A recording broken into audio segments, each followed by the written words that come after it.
도대체가 너무하는 거 아니에요? 어떻게 결혼하는데 꾸민비도 따로 안 주는 집이 어디 있어요? 꼭 돈이 아니라도 명품 가방 몇 개씩은 다 사준다고요. 며느리한테 차 사주는 시집도 있고요. 저기, 다 생략하자고 했다가 예단비 보내셨길래 절반도 돌려드렸잖아요. 예물 달라 그래서 예물도 사줬고요. 내가 뭐, 우리들 선물을 바란 게 아니잖아요? 원래 정식으로 하자면 여자 쪽 부모 형제들한테도 다 사주고 그래요. 그런데 어떻게 며느리를 이렇게 돈 한 푼 안 들이고 데려갈 생각을 하시죠? 허례허식은 싫다고 하셨잖아요. 이런데 쓸 돈 있으면 차라리 집을 대출 없이 사는 게 낫다고 생각했어요. 진주도 거기에 동의했었고요. 집 얘기가 나왔으니까 말이야.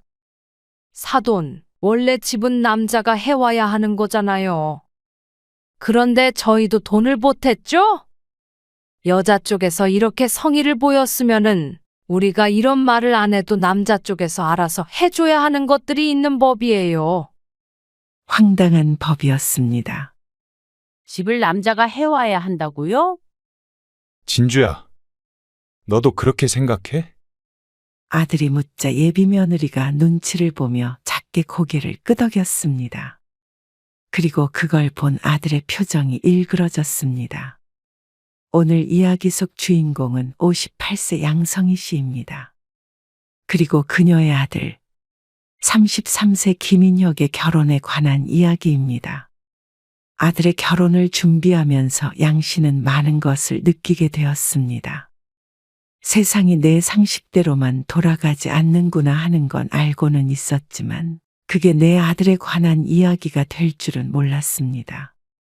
결혼이라는 게 젊은 사람들끼리 살아가는 것이지만 양 씨는 이런 며느리를 볼 자신도 없고 이런 집이랑은 사돈 맺을 자신도 없었습니다. 아들이 그래도 결혼하겠다면 감수해야 하나 마음이 철렁했는데 이 결혼을 가장 거부하고 싶은 게 다름 아닌 아들이었습니다. 하나밖에 없는 아들이니 우리 쪽이 더 많이 지출을 했고 예단 예물도 생략하자길래 다 그러자고 했습니다. 그런데 꾸민 비며 무슨 비며 며느리를 공짜로 드리려 한다는 말까지 하는 사돈. 결혼을 시키려고 하는 것인지 딸을 가지고 장사를 하고 싶은 것인지 헷갈릴 지경이었습니다. 하지만 그쪽에서 딸을 팔겠다니 장단을 맞춰줄 생각이었습니다. 우리는 상품이 맘에 안 드니 반품시킬 수밖에요. 양 씨는 어려서부터 친정이 부유했고 결혼하고 나서도 어려움이 없었습니다. 남편은 대기업에 다녔고 양 씨도 직장에 다니다가 아들을 낳으며 그만두고 살림을 했습니다. 그런데 고요한 강 위에 떠있는 배 같았던 양 씨의 삶은 IMF를 겪으며 거친 바다 위에서 풍랑을 만난 쪽배 같은 신세로 바뀌게 됐습니다. 그렇게 부유하던 친정도 사업이 폭삭 주저앉아 버렸고 남편의 직장도 휘청거렸습니다. 당시 대기업들이 줄줄이 도산했고 도산하지 않은 곳들도 구조조정으로 정리해고 당하는 사람들이 발에 채였습니다. 그리고 양 씨의 남편도 예외는 아니었습니다. 그때부터 양 씨 가족은 무척 힘든 시간을 보내야 했습니다. 마당 넓은 멋들어진 단독주택에서 살다가 화장실도 없는 단칸방으로 이사를 했습니다. 여러 집들이 죽 있으면 그 뒤에 공동 화장실이 있는 곳이었습니다. 거미나 사마귀들이 화장실 안에 가득했고 화장실 갈 때마다 코를 빨래 집게로 짚고 갔을 정도로 냄새나고 비위생적인 곳이었습니다. 부엌은 안에 있었지만 방 한 칸을 빼고는 시멘트 바닥이고 그곳에서 밥도 짓고 목욕도 해야 하는 곳이었습니다. 아무튼 양 씨가 살던 방 3개짜리 넓은 집과 비교하자면 하늘과 땅 차이라고 할 수 있었습니다. 양 씨는 큰 충격을 받았습니다. 하지만 당장 먹고 사는 문제가 시급하니 양 씨 또한 곧바로 생활전선에 뛰어들어야 했습니다. 직장에 다시 취직하는 것은 꿈도 못 꾸었고 시장 안의 생선가게에서 일을 했습니다. 남편은 일용직을 전전했죠.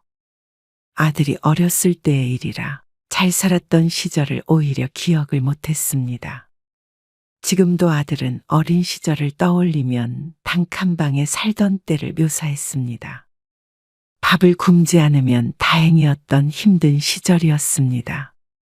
그런데 IMF가 끝나고 남편은 다시 일어서겠다며 작은 회사를 차렸습니다. 처음부터 잘 될 리는 없었지만 IMF 당시 같이 해고됐었던 직장 동료들도 고용하고 해를 거듭하며 점차 자리를 잡아갔습니다. 그리고 아들이 중학교에 갈 무렵 남편의 사업도 잘 풀리기 시작했습니다. 그래서 양 씨도 곧 생선 가게를 그만둘 수 있었죠. 그렇게 거의 10년 가까이 양 씨 인생의 암흑기였다고 해도 과언이 아니었습니다. 곱던 손은 부르텄고 아들은 어린 시절 어머니를 떠올리면 생선 냄새가 함께 떠오른다고 했습니다. 그래도 양 씨는 다시 일어설 수 있었던 게 하늘이 도운 것이라고 생각했습니다. 실제로 그때 망해서 지금까지 힘들게 사는 지인들도 여럿 있었기 때문이었죠. 아들이 딱 공부해야 하는 시기에 집에 여유가 생기니 그것 또한 천만다행이었습니다. 공부는 곧잘 했고 고등학생 때는 전교 학생회장까지 했던 자랑스러운 아들은 대학 졸업 후에 곧바로 대기업에 취업을 했습니다. 그리고 회사 근처 오피스텔에 혼자 살고 있었죠. 이녀가 오늘 아버지가 같이 저녁 식사하는 게 어떠냐고 그러시네. 어쩌죠? 오늘은 동창 모임이 있어요. 그래? 아쉽다. 주말에 한번 들릴게요.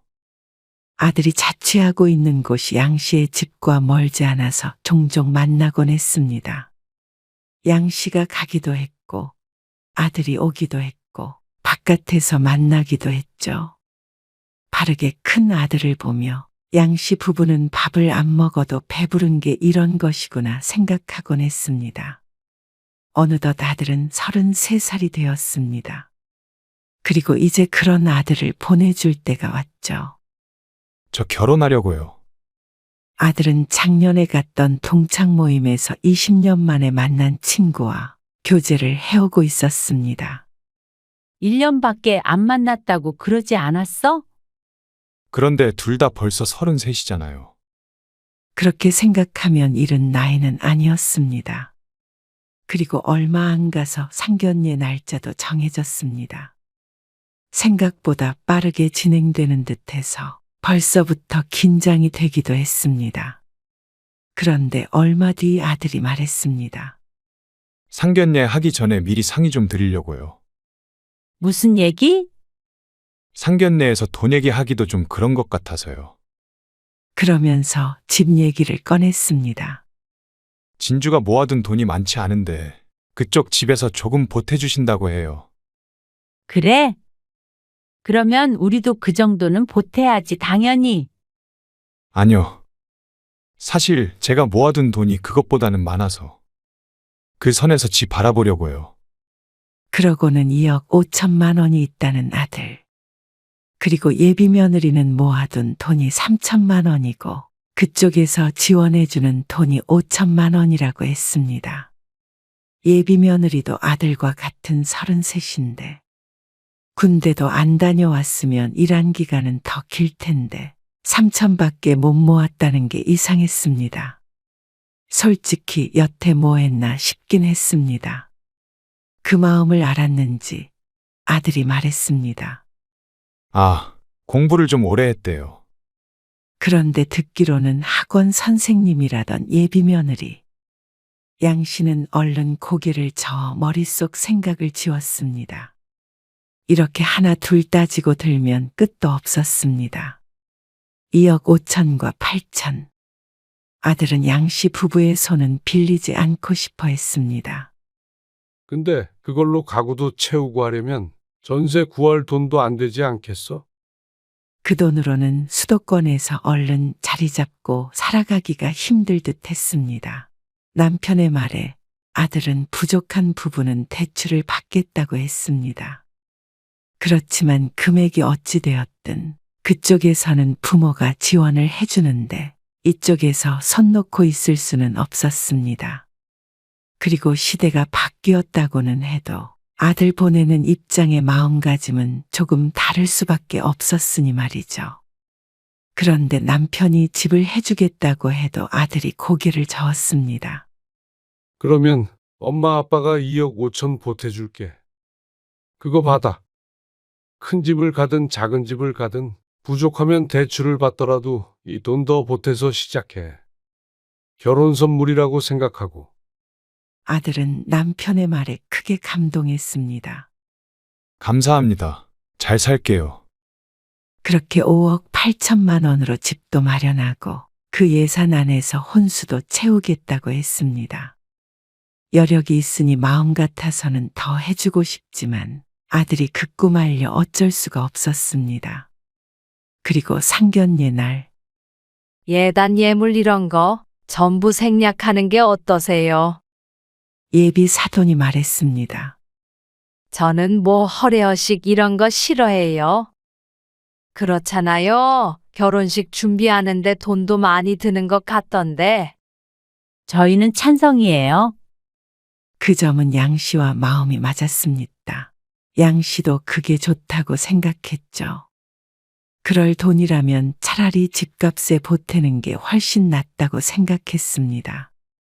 그러자 아들도 예비 며느리도 그렇게 하자고 고개를 끄덕였습니다. 그렇게 상견례는 순조롭게 끝났고 결혼 준비는 별 탈 없이 진행이 되는 듯 했습니다. 그런데 보름쯤 지난 어느 날 주말에 예비 며느리가 아들과 함께 저녁을 먹으러 양신의 집으로 찾아왔습니다. 어머니. 이거 저희 엄마가 드리라고 주셨어요. 웬 봉투를 내미는 예비 며느리.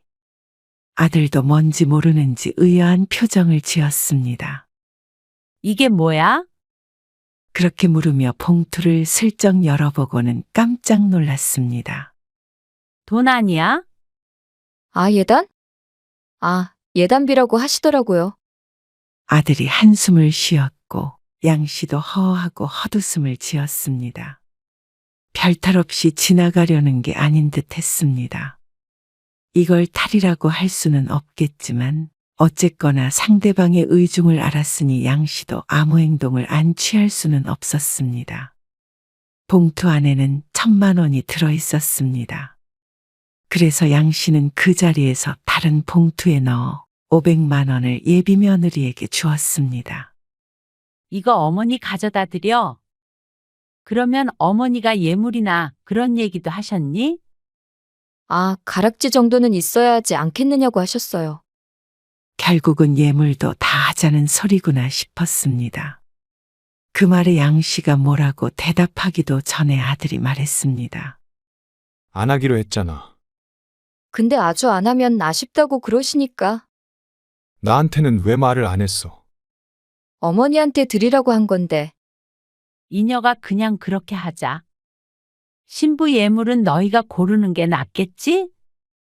고르는 김에 목걸이랑 이런 것도 세트로 해. 그렇게 양 씨는 아들과 예비 며느리를 보냈습니다. 그런데 시간이 지나도 그쪽에서 아들에게 시계 하나 사주겠다는 말도 없었습니다. 보통은 신부에게 예물을 해줬으면 시계 정도는 해줘야 하는 것 아닌가 싶었다가 이러다가는 이것저것 다 하게 생겼구나 하는 생각에 시계 정도는 양 씨가 사주려고 했습니다.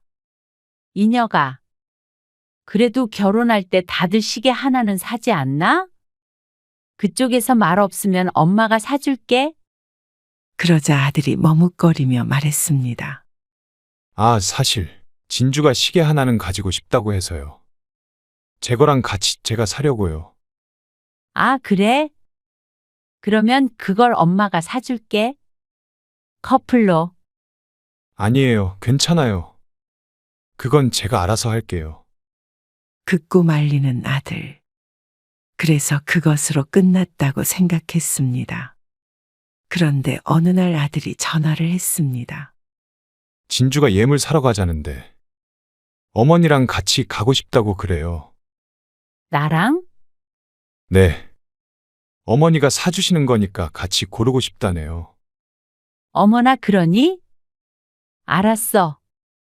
둘이 편하게 고르라고 아들에게 현금을 보내주었는데 같이 고르고 싶다는 예비 며느리의 말에 조금은 기분이 좋았습니다. 그래도 곧 시어머니 될 사람이라고 가까이 지내려 노력하나 보다 생각했습니다. 그래서 주말에 약속된 백화점에서 아들을 만났습니다. 그런데 그곳에서 기다리고 있었던 것은 아들과 예비 며느리뿐만이 아니었습니다. 아이고, 사돈. 안녕하세요. 어? 안녕하세요. 예비 사돈이 함께 나와 있었는데 양 씨가 아들을 바라보자 아들도 난처한 표정을 짓고 있었습니다. 아, 당황하셨죠? 제가 같이 오자고 했어요. 그러세요. 처음엔 당황했는데 생각해보니 아들의 시계라도 사주러 왔나 싶었습니다. 그렇지 않으면 여기까지 따라올 이유가 없으니 말이죠. 진주야, 이거는 어때? 그건 너무 투박하지 않아? 나는 이런 스타일이 좋은데? 그래. 그 옆에 거. 그런 게 낫지. 그래야 멀리서도 반짝반짝하고 잘 보이지. 양 씨가 둘이 골라보라고 몇 발짝 뒤에 서 있는데 예비 사돈은 그 옆에 바싹 붙어서 보석 고르는데 더 열을 올렸습니다.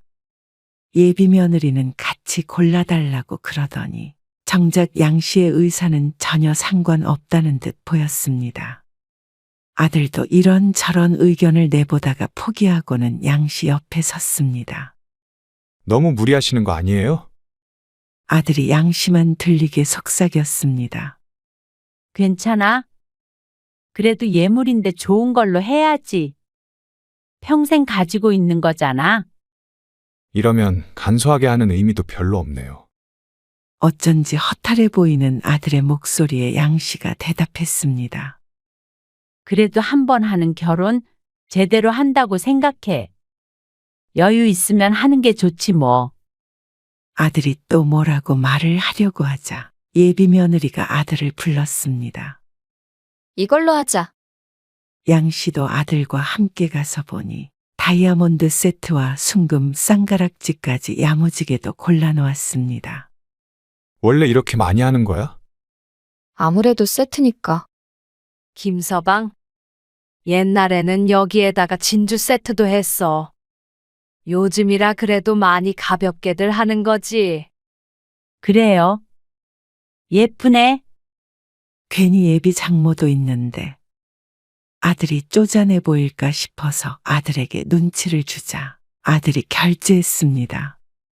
양 씨가 보내줬던 금액보다 초과되었지만 좋은 게 좋은 거였습니다. 나중에 부족한 부분은 아들에게 따로 챙겨주려고 했습니다. 사이즈를 재고 주문을 넣고서는 매장을 나왔습니다. 너희 시계 산다고 했잖아. 그렇게 또 다 같이 시계를 사는데 함께 갔습니다. 양 씨가 그런데 관심이 없어서 몰랐는데 시계들도 참 비쌌습니다. 시계 2개를 사려면 아무리 적어도 1,000만 원은 들 듯 했습니다. 예비 며느리와 사돈이 하는 말을 들으니 어느 시계는 하나에 2, 3천이 훌쩍 넘는다고 했습니다. 그래도 시계는 합쳐서 1,000만 원은 안 넘었으면 하는데. 아들의 말에 예비 며느리의 입이 삐죽거렸습니다. 그런데 예비 사돈이 사줄 것이었으면 이때 뭐라고 말이라도 얹을 텐데 아무 말도 없었습니다. 아무래도 사줄 생각으로 따라온 것은 아닌 듯 보였습니다. 아니나 다를까. 시계는 아들이 계산을 했습니다. 양 씨는 황당한 마음이 들었습니다. 도대체 왜 여기까지 따라온 것인지 의아했습니다. 정말로 어떤 디자인을 고를지 구경하러 온 것인가 했습니다. 양 씨는 서운한 마음이 들었습니다. 신부예물도 그렇게 제대로 골랐다면 말이라도 아들에게 뭐 하나 사주겠다고 해야 하는 것 아닌가 싶었습니다. 자신 같았으면 백화점까지 동행해 놓고 말없이 따라다니는 건 못할 듯 했습니다. 어쨌거나 이제 살 것은 다 샀고, 작별 인사를 안 하는 것을 보니 같이 식사라도 해야 하나 싶었습니다.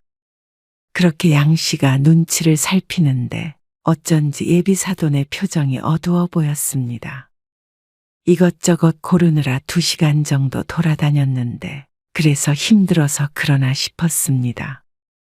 다리 아프시면 여기서 커피라도 한 잔 마시고 쉴까요? 아들도 같은 걸 느꼈는지 음료를 사오겠다며 갔습니다. 그리고 양 씨와 나머지 사람들은 자리를 잡고 앉았습니다. 쇼핑도 나이 드니까 쉽지가 않네요. 뭐 그래요? 어색한 분위기를 풀어보려고 말을 건넸지만 대답은 시큰둥했습니다.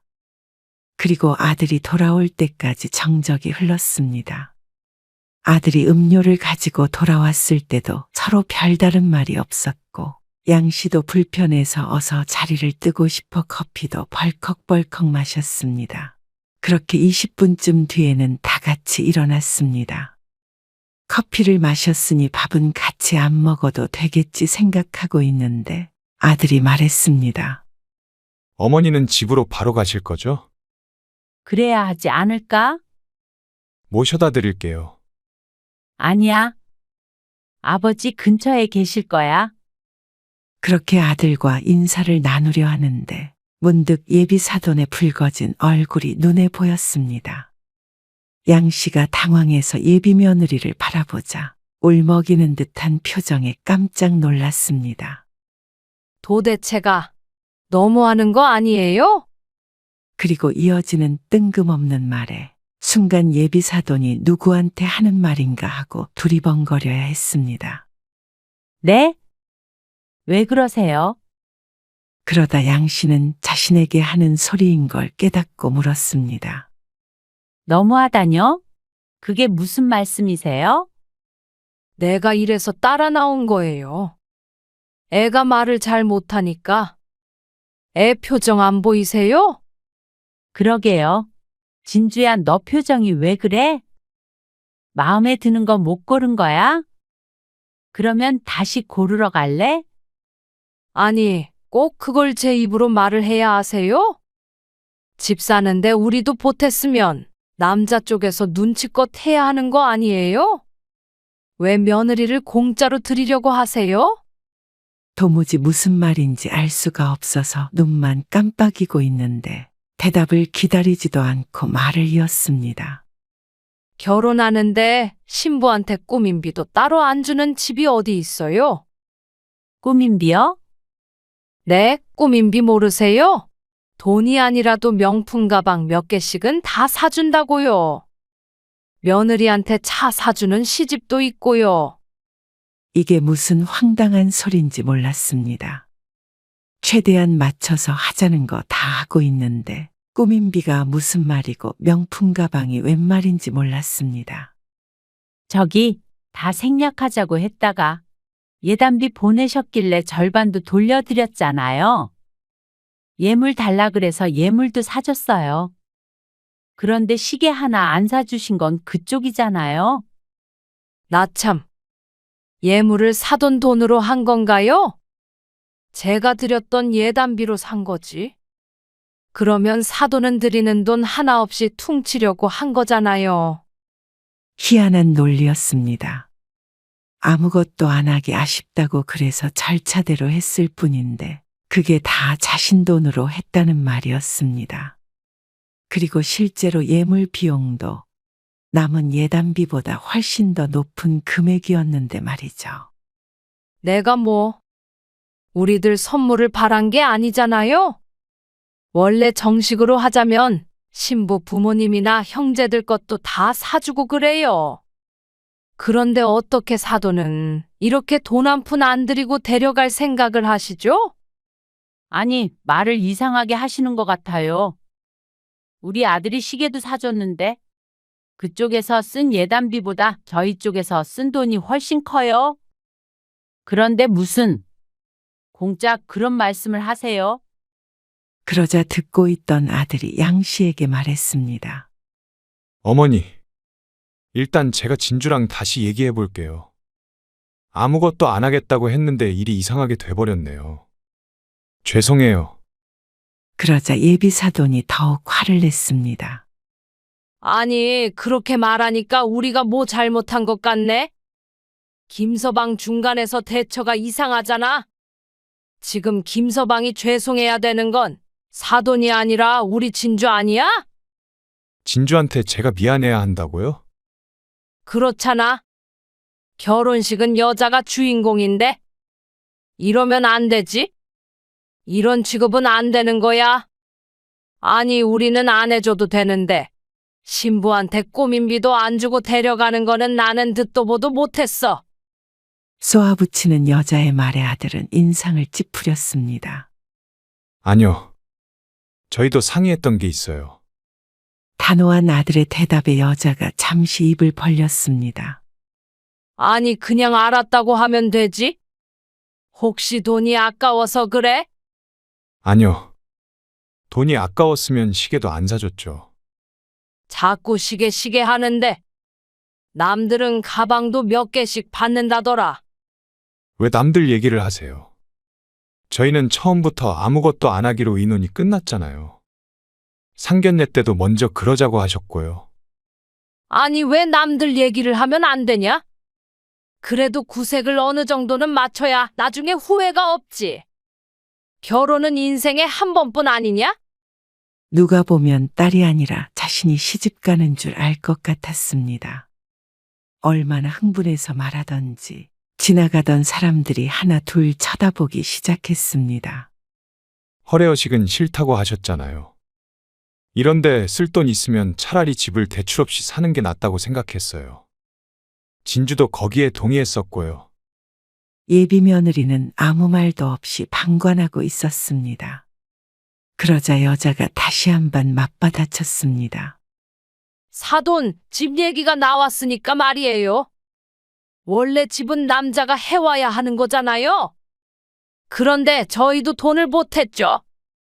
여자 쪽에서 이렇게 성의를 보였으면은 우리가 이런 말을 안 해도 남자 쪽에서 알아서 해줘야 하는 것들이 있는 법이에요. 어느 나라 법을 말하는 것인지 참 황당한 법이었습니다.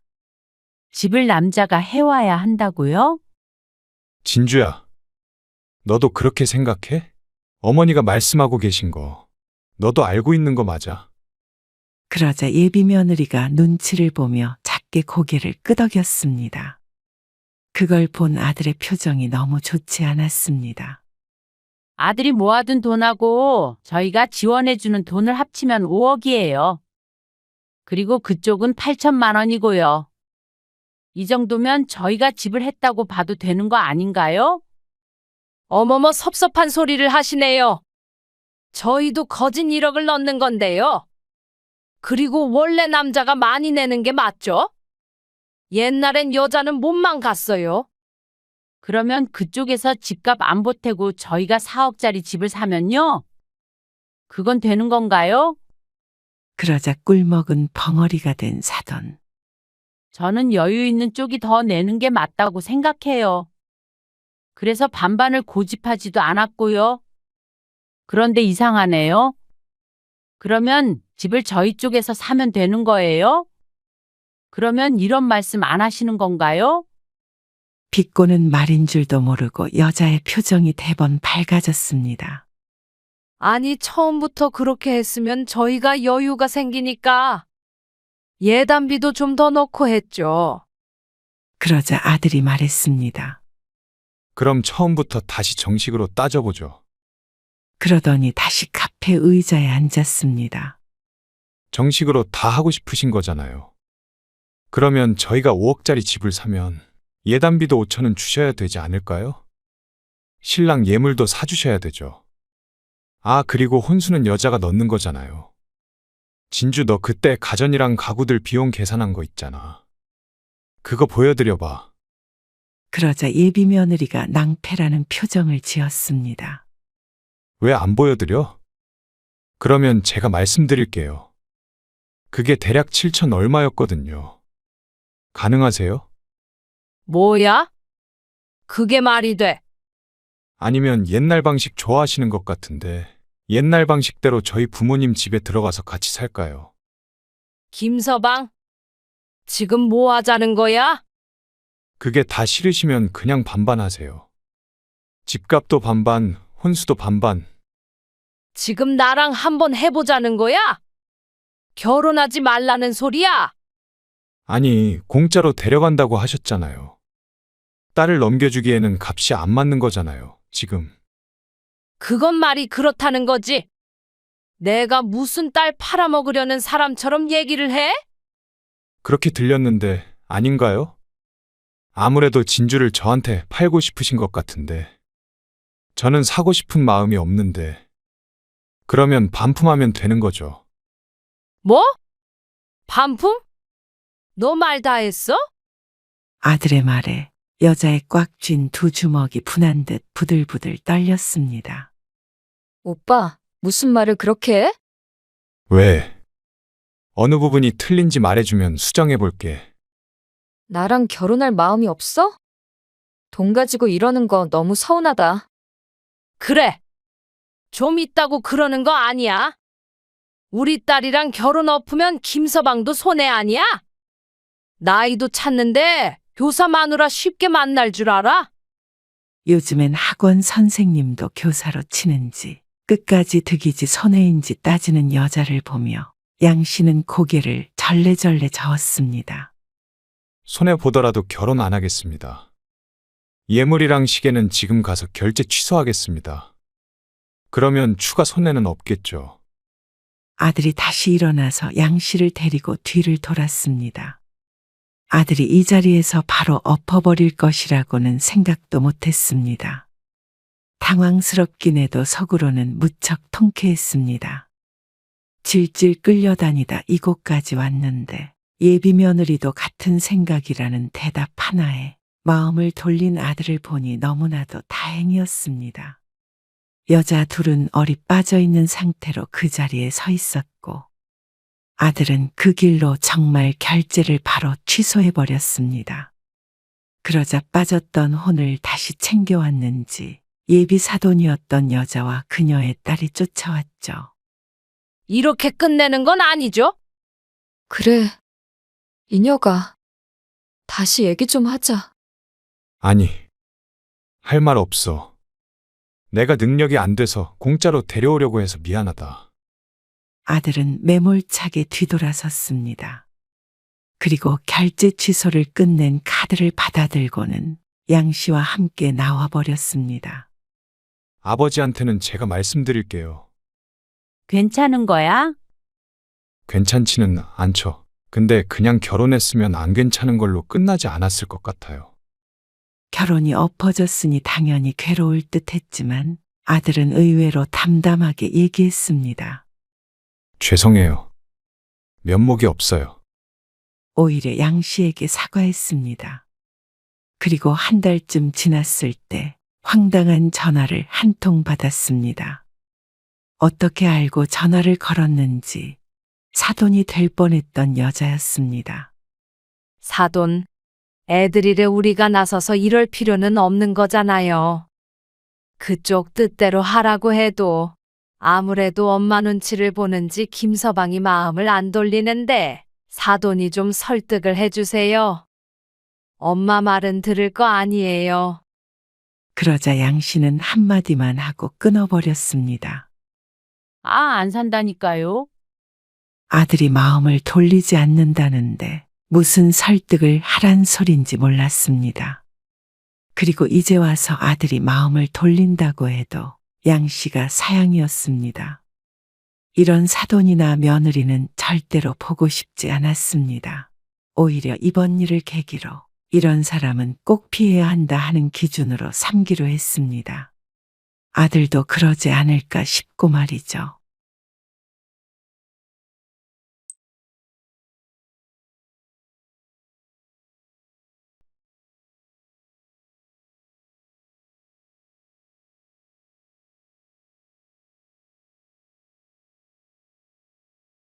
아들, 엄마, 근데 저희가 결혼 전에 했던 얘기가 있는데요. 어? 무슨 얘기? 저희 명절에는 각자 집에 가기로 했어요. 그게 무슨 말이야? 수진이는 연휴 시작하면 바로 처가로 가고요. 저 혼자 집으로 갈 거예요. 그럼 너만 온다고? 네. 효도는 각자. 뭐? 효도는 각자 하기로 했다고요. 그리고 딸. 엄마는 취미 같은 거 없어? 어? 왜 자꾸 전화를 해? 나 일한다니까. 차라리 아빠랑 놀러를 가던가 하면 되잖아. 남들은 명절에 자식들 보고 여행 가라고 하고 인생 즐겁게 살던데. 엄마는 왜 그래? 오늘 이야기 속 주인공은 65세 엄미양 씨입니다. 그리고 그녀의 아들, 딸에 관한 이야기이죠. 엄 씨는 자식들 교육시키고 뒷바라지하는 것에 인생을 바쳤던 것을 후회했습니다. 결과가 안 좋았냐? 그것은 아니었습니다. 오히려 자식들이 너무 잘 돼서 탈이었습니다. 잘난 자식은 남의 자식이고 못난 자식이 내 자식이라는 말이 있었는데 그 말이 크게 다르지 않을 것 같았습니다. 잘난 자식들이었지만 내 자식 같지가 않았으니 말이죠. 손주들까지 있어도 엄씨 부부의 노후는 무척 외로웠습니다. 자식들은 저들 살기 바빴고 부모는 늘 뒷전이었습니다. 북적거리며 사는 게 꿈이었던 엄씨는 북적거리진 않아도 되니 내 자식들 얼굴이라도 가끔 좀 보면서 살았으면 하는 바람이 있었습니다. 잘 키워놨더니 며느리의 남편, 사돈의 사위가 되었고 또 잘 키워놨더니 사위의 아내, 사돈의 며느리가 되었습니다. 그러니 이럴 줄 알았으면 그렇게 공부시키지 말 걸 하는 후회까지 하게 되는 것이었죠. 그저 적당히 키웠으면 적당히 잘나서 적당할 만큼 부모 곁에서 지지고 볶고 살지 않았을까 싶었습니다. 이런 공허함을 메우기 위해서는 자식을 다시 내 품에 데리고 오거나 아니면 엄씨 부부가 자식을 놓아주거나 두 가지밖에 없었습니다. 둘째 딸내미도 아들이랑 같은 대학 갔다며? 그렇게 됐네. 역시 둘째도 첫째 따라가는 법이잖아. 그리고 둘 다 공부를 오죽 잘했어? 에이 뭘. 그만큼 엄마 아빠가 교육을 시켰으니까 그렇지. 오랜만에 만난 지인들이 한참을 엄씨의 자식들에 관한 대화를 나누었습니다. 이미 자식들을 대학에 보낸 사람들도 있었고 곧 앞두고 있는 사람들도 있었으니 관심사가 비슷했죠. 부럽다 부러워. 그러게. 비법이 뭐예요? 우리도 좀 알려줘요. 아 자기네 작은 애 내년에 수능이지? 근데 아무리 해도 성적이 안 올라. 사실 사교육도 많이 시키고 열성적으로 자식들을 가르친 것은 맞지만 그것도 자식들이 똑똑했기 때문에 가능했습니다. 하지만 그런 말을 할 수는 없었고 어떤 공부를 시켰는지 조언을 해주었습니다. 대부분 부럽다며 치켜세웠고 또 누군가는 시기하여 딴지를 걸기도 했습니다. 하지만 엄씨의 아들, 딸이 잘났다는 건 누구도 부정할 수는 없었습니다. 아이 둘 정말 잘 가르쳐서 남에게 존경받으며 걱정 없이 살기를 바랐습니다. 그래서 부부가 자식들만 보고 살았던 것 같았습니다. 엄씨 부부가 꿈꿔왔던 삶이 있었습니다. 크지 않은 소박한 꿈이었습니다. 나중에 자식들이 결혼을 해서 각자 가정을 꾸리더라도 가끔 만나서 오순도순 살고 싶었습니다. 그런데 좀 더 나이 들고 돌이켜보니 자식 잘난 건 하나도 부러울 게 없는 것 같았습니다. 그게 자식의 됨됨이를 뜻하지 않았고 부모의 행복을 결정짓지도 않았습니다. 당연했습니다. 그랬다면 잘난 자식을 가진 세상 모든 부모가 행복해야 할 텐데 사실상 그런 경우는 엄씨처럼 외로워지는 경우가 많았습니다. 엄씨의 아들, 딸은 모두 좋은 대학을 졸업했습니다. 아들은 손꼽히는 대기업에 들어가서 승승장구했고, 딸은 조금 더 공부를 해서 전문직에 종사하게 되었습니다. 좋은 대학을 나와도 모두 다 잘 되는 것은 아닐 텐데, 다행히도 엄씨의 자식들은 탄탄대로를 걸었습니다. 잠시 으쓱했던 것도 사실이었습니다. 요즘엔 좀 한가해져서. 오빠 시간 되는지 내가 물어보고 맞춰서 주말에 한번 갈게. 그래? 안 그래도 네 아빠 어젯밤에 너희 얘기 하더라고. 무슨 얘기? 그냥 요즘 바쁜 것 같다고. 은근 기다리는 눈치던데? 정말? 이번 주나 다음 주에 갈게. 그래, 알았어. 바쁜 직장 생활에도 가끔은 이렇게 만나서 식사도 했는데 말 그대로 정말 가끔이었습니다. 참 자식들 얼굴 보기가 하늘의 별 따기였습니다. 한 달에 한 번 정도 보면 많이 본 걸로 쳐야 했죠. 하지만 그것도 감지덕지해야 했던 걸 몰랐습니다. 자식들이 결혼하고 나니 한 달에 한 번은 커녕 1년에 2번 보기도 그렇게 힘들었죠. 엄마, 내년 봄에 결혼하려고요. 전에 만난다던 그 아가씨? 네, 같은 직장 다닌다고 그랬지. 맞아요. 학교도 동문이고요. 30 초반의 아들은 결혼을 했습니다. 잘난 아들. 그만큼 똑똑한 며느리를 맞았습니다. 처음 소개를 받았을 때도 자신감 넘치고 똑부러지는 모습에 내 아들과 참 잘 어울린다고 생각했습니다. 하지만 그렇게 잘나고 야무진 며느리이기에 시집에 아쉬운 소리를 할 필요가 없는 듯 했습니다. 다음 달 명절에 말이야. 너희 온다고 아버지가 특별하게 맛있는 것 좀 하라고 그러는데 우리 며느리가 뭘 좋아하는지 전화해서 물어보라고 성화셔. 아, 아버지가요? 그래. 벌써부터 설레나 봐. 며느리 온다고. 아들이 결혼하고 첫 명절이 다가왔습니다. 아직 보름도 더 남았는데 남편은 벌써부터 들떠 보였습니다. 그리고 엄씨도 내색은 안 했지만 내심 같은 마음이었습니다. 어떤 음식을 좋아할까 고민하다가 남편의 말대로 아들에게 직접 물어보자 싶어서 전화를 건 것이었습니다. 어머니, 근데 저희가 결혼 전에 했던 얘기가 있는데요. 어? 무슨 얘기? 저희 명절에는 각자 집에 가기로 했어요. 그게 무슨 말이야? 수진이는 연휴 시작하면 바로 처가로 가고요. 저 혼자 집으로 갈 거예요. 너만 온다고. 네, 아들의 말에 무척 당황스러웠습니다. 당연히 명절이면 아들 며느리가 오고 그 다음에 둘이 같이 사돈네로 가는 게 아닌가 싶었습니다. 하다못해 처가를 먼저 가더라도 같이 다니는 게 보통이 아닌가 했죠. 효도는 각자. 뭐? 효도는 각자 하기로 했다고요. 그 말에 말문이 막혔습니다.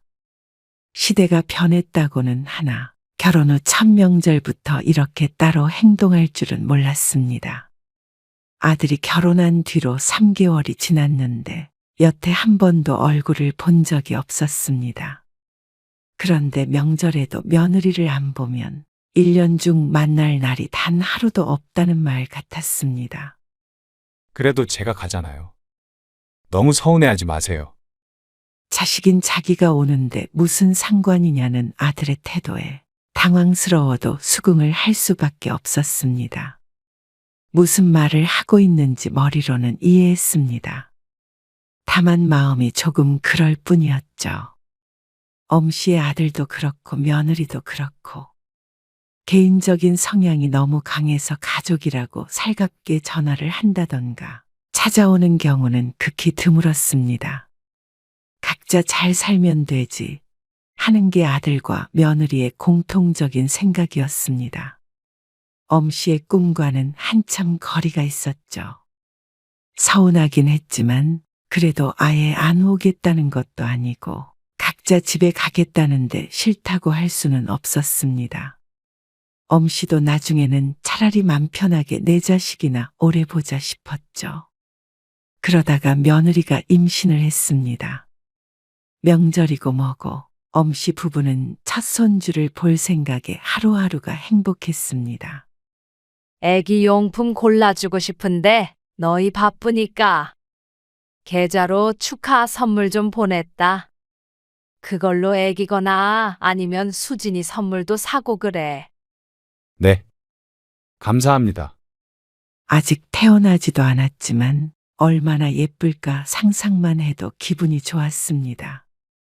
아들 며느리 둘 다 늘 바쁘니 나중에 육아가 힘들다고 하면 도와줄 의향도 충분히 있었습니다. 며느리에게 축하한다는 말을 하기 위해 전화를 걸었다가 그런 취지의 말을 흘렸습니다. 도와줄 사람이 있으니 너무 걱정하지 말라고 하기 위해서였는데 엄씨의 며느리는 그런 도움은 전혀 필요 없어 보였습니다. 시터 쓰면 돼요. 시터? 네. 애 봐주는 사람 쓰면 되니까 걱정 마세요. 그러니 난 또 너희 바쁘니까. 아니요. 그럼 서로 불편하죠. 아, 그래? 그렇긴 하겠네. 알았다. 지난번에 애기 용품 같은 건 좀 샀어? 아, 아직이요. 어머님, 저 지금 들어가 봐야 하는데. 더 용건 있으시면 나중에 정석 씨 통해서 말씀해 주세요. 그래. 바쁘지 알았다. 끊으마. 사람들은 며느리를 어떻게 평가할지 모르겠지만 엄씨는 다소 차가운 며느리를 대하기가 무척 어려웠습니다. 똑 부러지는 것은 좋으나 너무 똑 부러지는 바람에 며느리와 심호와의 사이에 선이 명확했죠. 그러던 어느 날이었습니다. 저 해외에서 근무하게 됐어요. 원래 내년쯤이었는데 이번에 일정이 당겨져서 출산 전에 가게 될 것 같아요. 뭐? 그럼 애는 어떻게 해? 미국에서 나와야죠. 그럼 수진이 직장은? 일단 휴직하고요. 미국에서 공부를 좀 더 하고 싶대요. 나중에 같이 그쪽에서 근무하게 될 수도 있고요. 우선은 같이 가야죠. 언제까지 있는 거야? 글쎄요. 회사 사정이 어떻게 될지는 모르겠는데요. 수진이랑 얘기해봤는데 되도록이면 오래 있다가 들어오려고요. 애도 거기서 크는 게 아무래도 나을 테니까. 내 아들이 멀리 떠나간다는 말에 어쩐지 심장이 쿵 하고 떨어지는 것 같았습니다. 너무나도 갑작스러운 소식이었습니다. 1, 2년 갔다 오는 것도 아니고 아들의 말만 들어서는 10년은 있다 올 것만 같았습니다. 그리고 아들 내외는 몇 달 뒤에 출국했는데 출국 전에 아들을 딱 한 번 보고 못 봤습니다. 결국 며느리는 미국에서 출산을 했고 아이의 얼굴은 휴대폰 화면을 통해서만 봐야 했습니다. 어린애 데리고 너희가 올 수는 없으니까. 우리가 한번 갈까? 미국에요. 그래. 엄마 아빠도 여행 겸? 아, 수진이가 출산하고 스트레스 많이 받아야 해요. 아, 그래서 그건 다음에요. 다음에. 아들의 말에 알았다고 하고 말았습니다. 나중에 라는 기약 없는 말을 마지막으로 아들과의 통화는 끝났습니다. 그리고 아들네와는 한동안 가끔 소식만 전하는 사이게 되어버렸죠. 그리고 아들이 미국으로 떠나기 1년 전쯤 식을 올린 딸. 딸은 재력이 상당한 집안과 연을 맺었습니다. 서울에 건물이 몇 채라고 했던가. 자세히 알지는 못하지만 재벌까진 아니더라도 경제적으로 부유한 집안은 맞는 것 같았습니다. 결혼할 당시에 맨몸으로 오면 된다고 해서 엄씨 부부를 당황하게 했습니다. 차마 딸 결혼하는데 정말 빈손으로 보낼 수는 없어서 혼수는 했지만 상대는 뭐든 상관없다는 식이었습니다. 딸. 뭐해? 일하지 뭐 하겠어. 아고고 지치네. 이 시간까지 일을 해? 안 그래도 정리하려고 했어. 경수 씨도 곧 퇴근한다고 그래서. 둘 다 바쁘구나. 그렇지. 근데 무슨 일로 전화했어? 아니, 그냥 우리 딸 뭐 하나 해서. 본 지도 오래됐고, 난 매일 일이야, 엄마. 알지? 알겠어. 얼른 들어가 봐. 저녁 잘 챙겨 먹고. 아들과 마찬가지로 늘 바쁜 딸. 안쓰럽기도 하지만 다른 일을 찾아가며 하는 타입이었습니다. 그런데 결혼을 하니까 거기에 더해 남편도 챙겨야 하고 시집도 챙겨야 하고 한층 더 바빠졌습니다. 그렇다고 아예 쉬지 않으며 일하는 건 아니었는데 친정 차례는 자주 오지 않았습니다. 그런 딸도 곧 애를 낳았고 그럼에도 불구하고 친정엄마를 찾지는 않았습니다. 가끔 애를 보여주러 오긴 했지만 나중엔 힘에 부친다면서 발길이 뜸해졌습니다.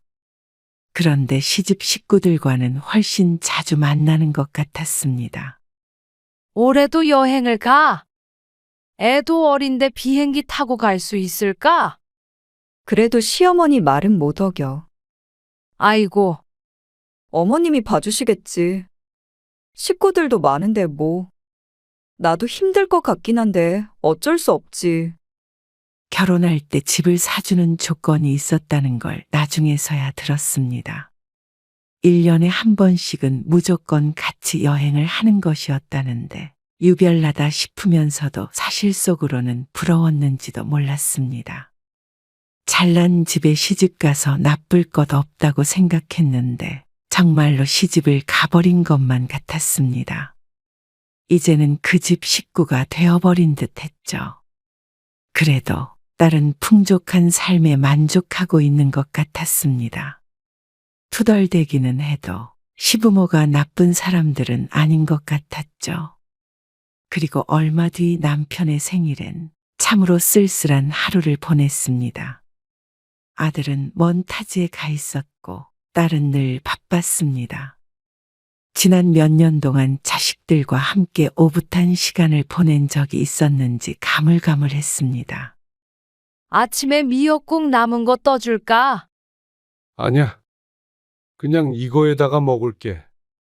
당신 이거 좋아하잖아. 많이 드셔요. 알았어. 당신도 많이 먹어. 그 후로 대화는 드문드문 이어졌습니다. 집이 너무 조용했습니다. 먹을 사람이 없으니 케이크도 없었고 폭죽도 없었습니다. 생일이면 자식들이 손주들 끌고 찾아와 난리법석을 떤다던 친구의 말이 떠올라 문득 서글퍼졌습니다. 남편도 말은 안 하지만 같은 기분일 듯했죠. 그리고 얼마 뒤 아들과 오랜만에 통화를 했습니다. 거진 한 달 만에 목소리를 들은 것 같았습니다. 너희 언제 한번 안 들어와? 이번 명절은? 나간 지가 몇 년인데 한국에 들어온 게 한 손으로 꼽고도 손가락이 남았습니다. 설에 갈게요. 정말? 네. 수진이도 한국 가고 싶다고 그러더라고요. 손주도 많이 커서 벌써 5살이 되었습니다. 곧 6살이 되죠. 몇 번 보지 못했지만 늘 마음속으로 애틋한 첫 손주였습니다. 그리고 설이 되었을 때 엄씨는 아주 오랜만에 아들네 가족을 만났습니다. 정말 얼굴 까먹을 것 같아. 죄송해요. 멀다 보니까요. 잘 지내셨어요? 본래라면 각자 집에 가는 게 맞다고 했을 며느리도 함께 왔습니다. 그래도 1년에 한 번도 보지 못하는 사이이기에 그런 것 같았습니다. 아이고, 우리 강아지. 잘 지냈어? 엄씨가 손주를 향해 팔을 벌렸지만 엄마 뒤로 쏙 숨어버렸습니다. 엄씨 부부가 낯선 것 같았습니다. 가끔 영상통화를 하긴 하지만 그래도 이렇게 실제로 보는 건 몇 번 되지 않으니 아마 미국의 이웃보다도 모르는 사람에 가까울 듯 했습니다. 준수야. 여기선 한국말 하라고 했잖아. 자꾸만 영어를 섞어 쓰는 아이에게 아들이 말했습니다. 그러자 아이는 입을 다물어 버렸습니다. 자꾸만 영어를 하는 손주가 엄시도 어색했습니다. 손주가 외국인이 되어가고 있는 것 같았습니다.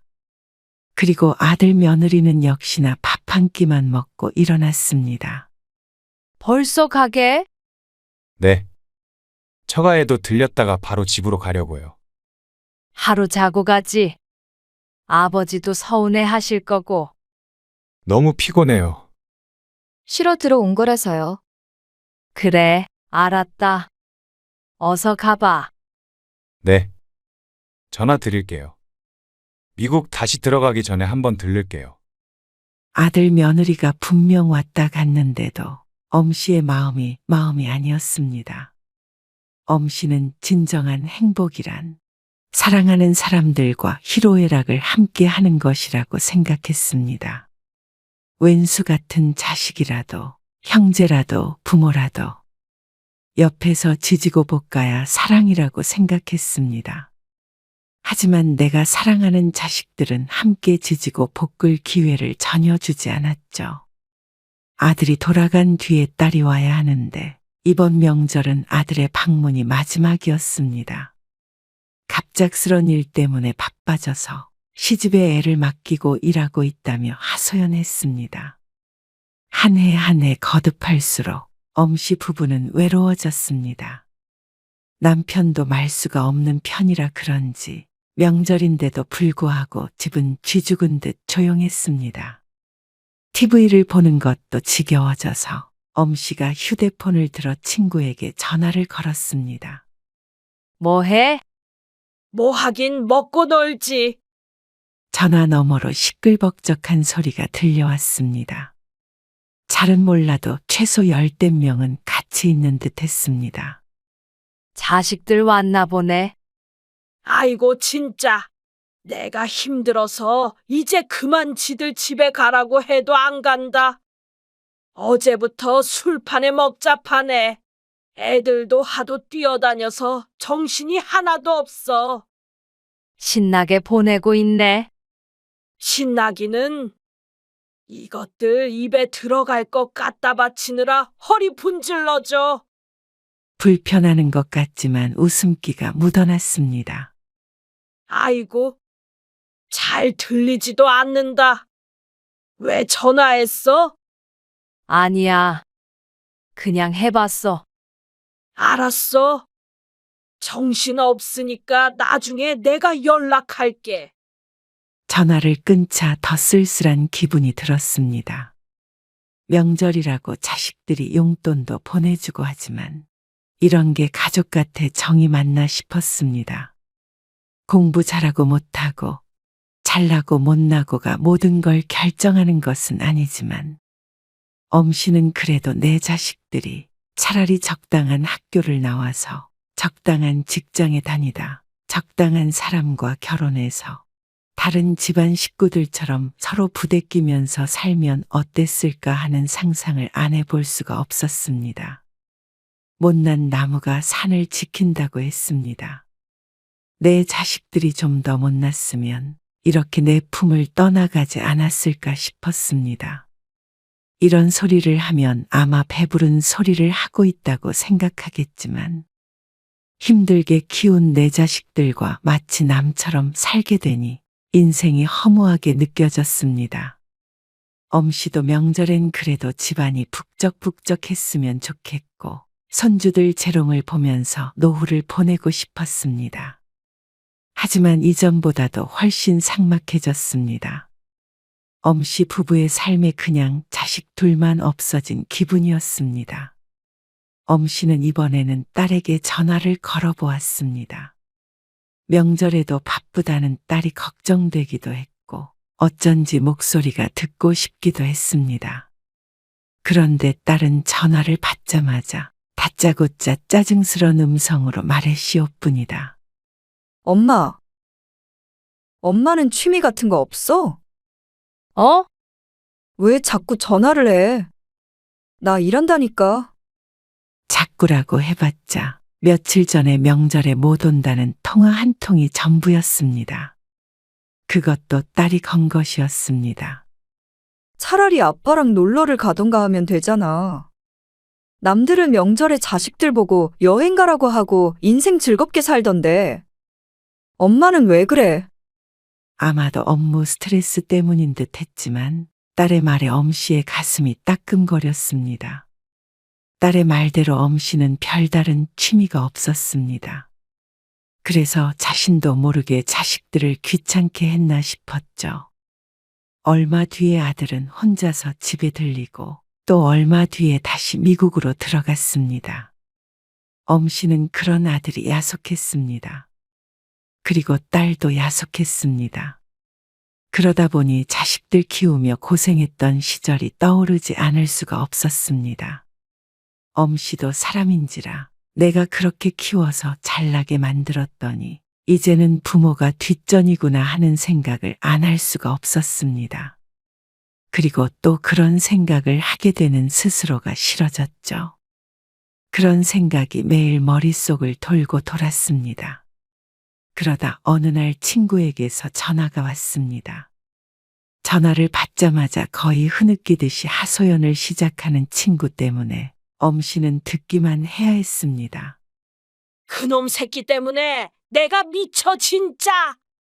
그동안 그렇게 사고 쳐도 내가 큰 사고는 안 쳐서 그나마 다행이라고 생각했었는데 어쩌면 그러냐. 생각이 있는 놈이야, 그놈이. 내가 낳았지만 그놈 새끼는 진짜 미치겠다. 큰아들이 사고를 쳐서 친구에게 손을 벌렸다는데 그 금액이 1억 5천이나 된다고 했습니다.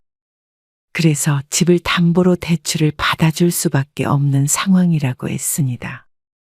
내가 그 돈을 대출 받아서 준다고 치더라도 그걸 내가 이 나이에 어떻게 갚냐?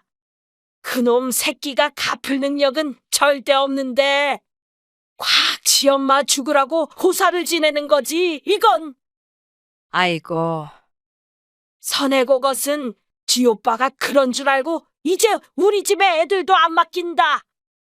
혹시라도 지한테 돈 빌려달라고 할까봐 몸살이는 거지.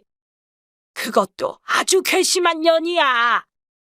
그렇게 내가 힘들다고 해도 문지방 닳도록 드나들면서 애들 맡기더니 나쁜 것들이야. 그리고 이 와중에 막내는 결혼한다고. 결혼 자금 어떻게 하냐고 그 걱정뿐이다. 자식들이 셋이니까 인생이 3배로 힘들다.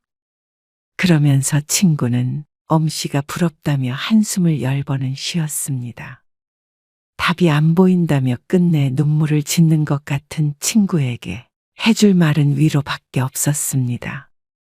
남의 불행으로 교훈을 얻을 것은 아니지만 엄씨는 생각을 달리하게 되었습니다. 이 친구가 외롭다는 엄씨에게 늘 배부른 소리 하지 말라고 핀잔을 했었는데 정말로 그동안 엄씨가 배부른 소리를 하고 있었던 것 같았습니다. 엄씨는 30 넘은 자식들 뒷바라지 하는 친구가 자식들에게 목매단다고 생각했는데 이제 보니 여태껏 엄씨가 자식들에게 목을 매고 있었던 것 같았습니다. 대학까지 보냈으면 그만 부모도 우리 인생을 살아야 했는데 그러질 못했습니다. 아직도 어린 내 아들, 딸인 줄 알고 마음에서 못 놓고 있으니 괴로울 수밖에 없었습니다. 과연 내 자식들이 손자 봐달라, 집안일 해달라, 돈 달라 했으면 과연 정감 있다며 행복하다고 할 수 있었을까 생각했습니다. 하나를 얻으면 하나를 잃게 되는 게 맞는 말인 듯 했습니다. 잘났지만 부모에게 잘하고 살가운 자식, 물론 없을 리는 없겠죠. 하지만 그게 내 자식들이 아님은 분명했습니다. 모든 걸 다 가지려 한 엄씨의 욕심이었습니다. 키워놓고 자식이 잘났든 못났든 다 내려놓고 살아야 했습니다. 잘 키워서 자식들이 잘 됐다면 그저 좋구나 하고 말아야 했습니다. 아마 지금 시간을 되돌린다고 하더라도 공부를 덜 시키지는 않았을 것을 알았습니다. 그러니 이제는 엄씨가 욕심을 버려야 했습니다. 자식에 대한 집착을 버려야 했습니다. 다 컸어. 시집 장가 잘 보냈고 부부가 싸우지 않고 잘 살고 있으면 됐어. 남편도 그동안 생각이 많은 듯 했습니다. 그리고 부부라 그런지 결론도 같았습니다. 우리 남은 인생이나 고민하자고. 엄씨와 남편은 여유롭고 행복한 노년을 계획하기로 했습니다. 엄씨 부부의 인생 계획엔 늘 자식들이 있었는데 이제는 자식들이 빠지게 되었습니다. 우리 언젠가 유럽 여행도 가보기로 했잖아. 그 말을 처음 꺼낸 지는 20년은 된 것 같은데 아직까지 이루지 못한 계획이었습니다. 그저 막연히 나중에 애들이랑 같이 가야지 생각하고 살았던 것 같았습니다. 하지만 이제는 그럴 필요가 없었습니다. 자식들 눈치 보며 같이 가자고 말도 못하는데 다 무슨 소용인가 싶었습니다. 올해 한번 가볼까? 어떻게 예약해? 예약하는 게 어려워? 돈 내면 다 보내주지. 그건 그렇네. 그래서 그냥 남편과 단 둘이서 가기로 했습니다. 가이드가 있으니 굳이 자식들과 함께 갈 이유가 없었습니다. 오히려 둘만 가는 게 마음 편히 구경하고 쉬다 올 수 있을 것 같았습니다. 자식에 대한 미련을 버리니 그런 게 보였습니다. 엄씨 부부는 여행 계획을 짜는 것에 정신이 팔려서 모처럼 바빴습니다. 남편도 은퇴하고 조금은 무기력하게 지냈는데 오랜만에 활기차 보였습니다. 그런데 며칠 뒤에 딸에게서 전화가 왔습니다. 엄마, 지난번에 내가 미안. 명절에 전화를 하고 처음 통화를 하는 것이었습니다. 엄씨도 선뜻 딸에게 전화하기가 힘들어 그동안 연락을 안 하고 지내게 되었었죠. 그런데 딸이 먼저 연락을 할 줄은 몰랐습니다. 나중에 같이 밥 먹으러 한번 갈게요. 그러면서 한참을 시댁에 대해 하소연하고 수다를 떨다가 전화를 끊었습니다. 늘 바쁘다며 먼저 전화를 끊던 딸과 사뭇 달랐습니다. 아마 그렇게 전화를 받았던 것이 못내 마음에 걸렸던 듯 했습니다. 그리고 한 달쯤 뒤에는 아들에게서 전화가 왔습니다. 무슨 일 있으세요? 어? 무슨 일? 아니, 요즘 전화도 없으시길래요. 아니, 아무 일 없어. 좀 바빴어. 뭐 하느라 바쁘셨어요? 그냥 여행 계획 좀 세우느라고. 아, 여행 가시게요? 어디로요? 유럽. 아, 유럽이요? 아들은 놀란 듯 보였습니다. 가야지 했는데. 올해 가려고 여행사 알아보고 있었지. 제가 대신 좀 알아볼까요? 아니, 뭐 하러 그래? 이런 거 알아보는 것도 재밌어. 아, 그렇죠. 아들은 머뭇거리더니 말했습니다. 보기 좋네요. 오히려 엄씨 부부가 연락하지 않고 마음을 놓으니 자식들이 먼저 연락을 해왔습니다. 아무리 개인적인 성격이고 자기 삶이 바쁘다고 하더라도 부모는 말없이 그 자리에 있는 존재였습니다. 자식이라면 열심히 앞만 보고 달려가다가도 한 번씩 뒤를 돌아보게 되어 있었습니다. 그런 자식들에게 부담 주지 않고 우리 삶을 행복하게 살다 보면 언젠간 자식이 멈춰서서 말을 걸 때가 오죠.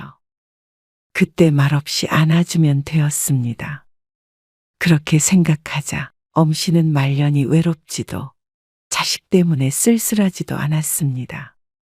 부부만 생각하자고 마음을 먹자 자식에 대한 집착을 버리자 삶이 다르게 보였죠.